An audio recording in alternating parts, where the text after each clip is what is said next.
This week we'll be going over the nutrition of the ewe and her lambs. I'm using a PowerPoint that's adapted from the University of Maryland Cooperative Extension. If you do a search for nutrition of the ewe and her lambs, you can also find this PowerPoint as well, available online for free. And it does an excellent job of summarizing the nutrition of sheep, and so we're going to utilize that this week for our online learning. There is two parts. The first will be dealing with the mature ewe and how to manage her. The second part will be dealing with the lamb itself. Additionally, this week you will want to make sure that there's a few little extra videos from the American Sheep Industry website to watch that cover a little bit about examples of the industry, especially in the western U.S., specifically California. So take a look at those as well. We're going to kind of work through the life cycles of the ewe. The first phase that we're going to deal with is the flushing phase, which is a couple of weeks before breeding and into the breeding season. Sheep are one of the species that are very responsive to a flushing program. That means that we're going to start supplementing these ewes a couple of weeks before the breeding season, so they are actively gaining weight and improving body condition. That's going to carry over into the first few weeks of the breeding season, and generally ewes that are in a little bit thinner condition respond better to flushing, and it can increase the lambing percentage by increasing the number of eggs that are actually ovulated by the mature female.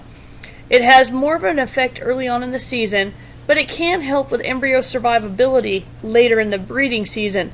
So all in all, a good flushing program can work to increase the number of lambs that you can get that your ewes can have. And as I mentioned before, thin ewes do a little bit better than ewes that are already in good body condition because they don't have the weight to gain like the thin ewes do. Also, mature ewes respond better to flushing than yearlings. And if you think about that, that makes sense because the yearlings are still growing. So their nutrient needs are still higher, that they don't have as much wiggle room to respond to an increased level of nutrition prior to breeding. They're going to be using everything they get for their priorities. General rule of thumb is to flush ewes by feeding them about a half to 1 pound of grain per head per day, or you can even do that by moving them to a higher quality pasture. If you take them off like a dry pasture and put them on good irrigated pasture, that change and improvement in energy and protein coming from the better forage can act as an agent for flushing as well. You do want to be careful to keep ewes off pastures containing extra high levels of legumes, especially some of the types of clovers, as they actually contain high levels of estrogen, which may affect the cycling of the ewes. So clovers are something to be careful of.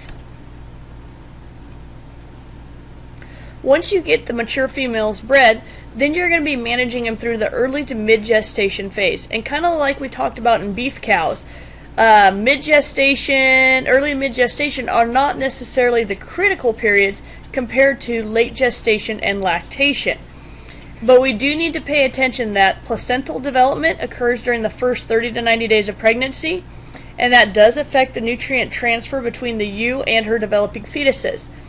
And so if we do not have good nutrition during this phase, we can get underdeveloped placentas, which will result in low birth weights because nutrients are not getting to that unborn lamb. In actuality, just 21 days of severe underfeeding or 80 days of moderate underfeeding can affect that development, so you need to be careful. You want to make sure that you're feeding them to meet their needs.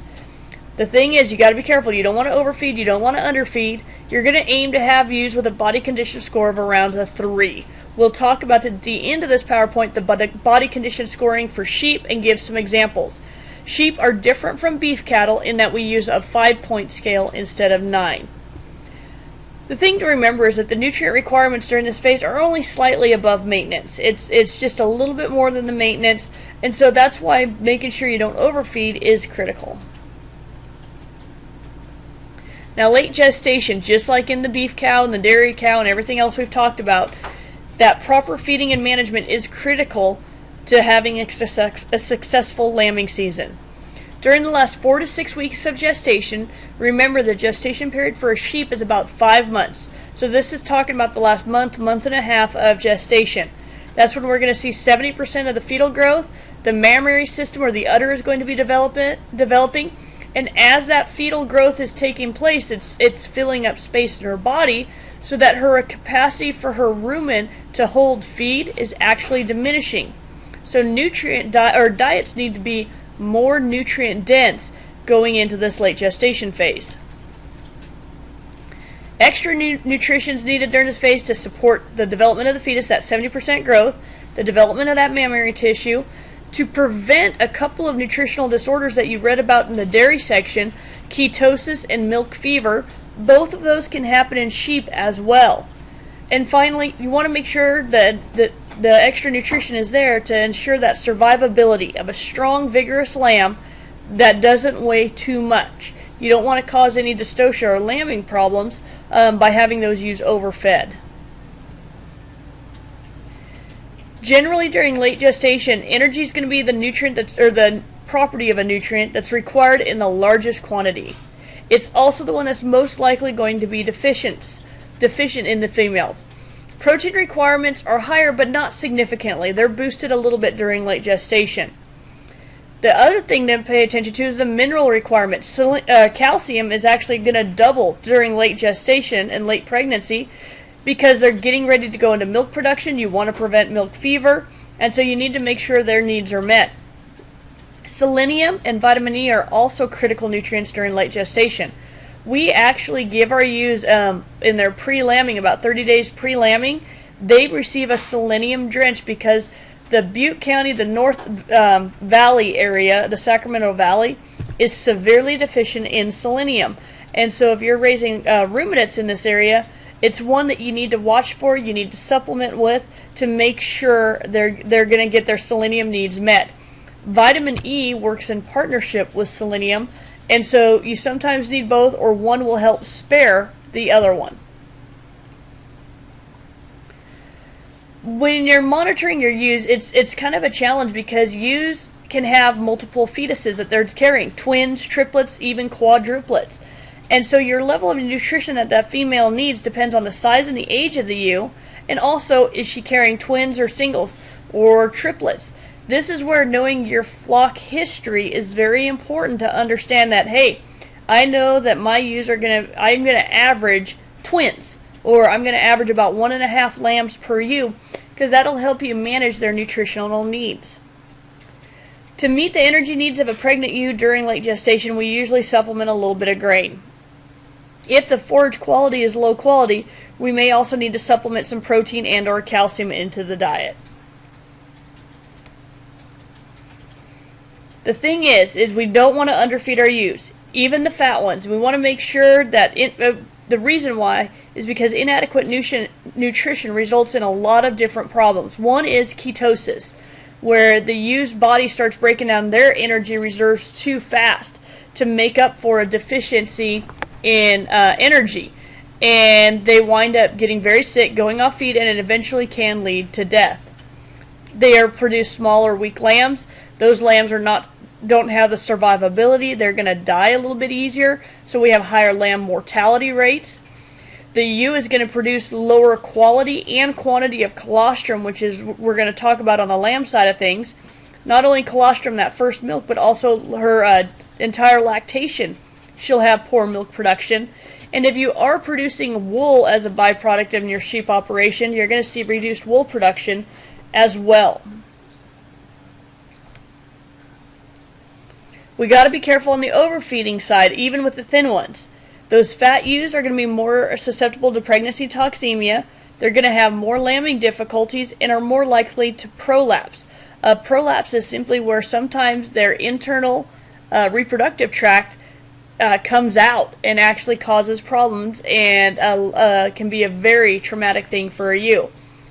The large fetuses that sometimes come from overfeeding your ewes can also contribute to dystocia or the lambing difficulties. They're also sometimes more difficult to maintain survivability on. And the main bottom line is you're paying to put that fat on that sheep, and if she doesn't need it, why are you paying to do that? It's expensive to put condition on these animals. So understanding the body condition scoring system, which again we'll go over at the end of this, is very important. There's some general things, and no matter the species, a lot of this stuff makes sense. You want to always make sure you have enough feeder space. so that all the sheep can eat at once, with some room to spare. You don't want any of the older ewes pushing the younger ewes away. In fact, if you can feed and manage your yearlings separate from your mature ewes, that is even better. You don't want to try to feed on the ground. Feeding on the ground increases the risk for parasite issues and general health disorders, so you want to make sure you have feeders of some kind. You also want to make sure the animal has plenty of clean, fresh water. This PowerPoint's from Maryland, where they freeze a lot, and so they have to worry about ice-free as well. We don't have that big a situation here with ice, but we want to make sure they always have clean, fresh water. You may want to consider some feed additives during late gestation. Feeding a coccidiostat to reduce coccidia, which is a protozoa, in the lambing environment is very important, and it's an aid to prevent certain types of abortions. And we actually feed an 18% grain mix to our 18% crude protein grain mix to our ewes that does have what we call decox in it. And because of this very reason here, you can feed some antibiotics during late gestation to prevent abortions. We have had situations where we've had like a vibriosis outbreak that we've had to feed low levels of antibiotics to our sheep during the 30 days pre-lambing to try to minimize that issue flaring up. Always make sure your mineral mix contains adequate selenium for your area. We need it in this region, like I mentioned before, and so we want to make sure that they get plenty of minerals. That's your cheapest insurance policy for animal health. Two major problems that happen during this late gestation that are nutritionally related is ketosis, and that's where the fat breaks down too fast and produces these toxic ketones. And if you see a situation like this, it's actually lethargic, the ewe's down, she can't get up, very similar to the milk fever situation. But for pregnancy toxemia, you're going to treat with propylene glycol or IV glucose into their bloodstream. If it's severe enough, you may have to do a C-section to get the lambs out and reduce that demand on that ewe instantly by getting those lambs out of her via C-section. Milk fever or hypocalcemia is where the blood calcium levels are not enough to support what that ewe's needing as she's getting ready for lambing. So usually you have to treat with some form of a calcium solution to treat that problem as well. Once the ewe's had her lamb, you always make sure they have fresh water. If you're in a cold environment, you want to warm it just a little bit, even possibly, to help make sure that it's consumable for that sheep. Feed the best quality hay. We use alfalfa for our ewes after lambing, but we don't give them any grain the first 24 hours after lambing. We kind of want to adapt them into that, and also we want them to focus their attention not on feed, but on the lambs as they try to get bonded with their babies and make sure that they adapt to their lambs really well. Then we start bringing back onto grain as part of the lactation diet. The ewe's highest nutritional requirements are during the first 6 to 8 weeks of lactation. It's that early lactation time frame. This is where your biggest part of your feed bill is going to be happening. Energy and protein requirements increase by 30 and 55% respectively. And you do want your ewes to be in that good body condition of 3 to 3.5, even up to a 4, going into this time frame so they have those body reserves for optimum performance. If you don't have adequate energy intake, which is likely going to be the problem, that's going to increase their need for protein. So you do want to boost protein a little bit during this time frame. If you can separate them into production groups for feeding, that helps a bunch. We separate our drop band, which is the ewes getting ready to have their babies, from the lactating ewes that have already had their babies, so that we can manage them nutritionally a little bit different. For the ewes that are lactating, the general rule of thumb is about 1 pound of grain per lamb, or making sure they have plenty of quality and quantity of a higher quality pasture. If we don't have the high quality pasture, we will use a grain supplement. But sometimes we will plant like a cereal grain crop, like a wheat, beardless barley, triticale. That is an excellent forage, high quality, that we will allow it to grow and plant it, say, 60 days in advance of when we need it, so that we have fresh forage that's available for our lactating ewes, so we don't have to use grain quite as much. There's a couple different ways to do it. A loss of body condition is acceptable during that time, and so you want to make sure that that you understand that. And that's why those ewes need good body condition during that time frame. Yearlings should be fed and managed separately until they wean their first sets of lambs. And so because they have that nutritional requirement a little bit different, then they have those higher growth needs and those kinds of things, you want to make sure those yearlings are managed a little bit differently than your mature ewes. And if you can't, sometimes space is an issue where you cannot separate off the yearlings, but if you can, it will help them develop into mature ewes.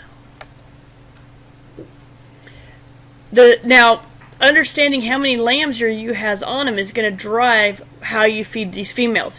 If you have singles, that's going to be the lowest nutritional requirements during lactation. They still have their lactation needs, but singles are a little easier to manage than twins or especially triplets. Understand that ewes producing twins are going to produce 20 to 40% more milk than those having singles.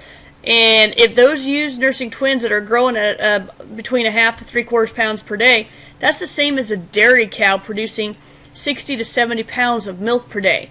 You give her triplets, and that's like a high-producing dairy cow producing 80, 90, 100 pounds of milk per day. These females have a tremendous demand upon their bodies. And so that's why the general rule of thumb is about 1 pound of grain per lamb, because if she's got triplets, she's going to get 3 pounds, and that's going to help offset that demand that those offspring have on her mammary system and her milk production. And so just really make sure that they're getting the nutrients they need. Monitoring body condition is one of the best ways to do this. So let's talk briefly about the body condition scoring for sheep. When we do body condition scoring, it's kind of like cattle. You're looking at how much fat they have over them. You can actually palpate over the spine and feel if you feel their spine or not, if they're smooth, because it's sometimes hard to look through the wool. However, you can assess body condition, whether you use the exact 1 to 5 scale or you use too thin, just right, and too fat. It's however you're comfortable in your production setting. We monitor body condition as well in all of our ewes. The general system most commonly used for sheep is a 1 to 5 scale, and with 1 being emaciated, 3 being average condition, and 5 being an obese sheep. You can use half scores as well if you use the number system. 1 condition score is generally equal to about 13% of the live weight of a ewe at a moderate body condition score of 3 to 3.5. So for every condition score you deviate from 3, you're going to either add or lose about 13% of her body weight. Most sheep have body condition scores between 2 and 4, and that's pretty common. And a ewe's body condition score is going to change throughout her production cycle, so be ready for that. The 3 most important times to check body condition are going to be prior to the breeding season, because that's going to affect your flushing program. Because if they're already in good condition, you may not want to put the added feed into them because they're less likely to respond. But if they're in the body condition score 2 to 3, they will respond to flushing, and that's when you'll want to take advantage of that opportunity. Late gestation, as you go into lambing, you want to make sure they're in a 3, or probably about a 3.5 to almost a 4 going into lambing. So, because you know they're going to need that body condition during lactation. Weaning is the time that you can also adjust easily, that the ewe will respond quickly to those changes in body condition. And so here you can see some range in body conditions, and you want this middle picture, that is a ewe that's in excellent condition, particularly in like a late gestation phase. You want them to have some flesh on them so that they're able. Understand though that we have different breeds here as well, and the hair sheep, such as this one in the middle, will look a little bit different than some of our wool breeds that we have here on the bottom.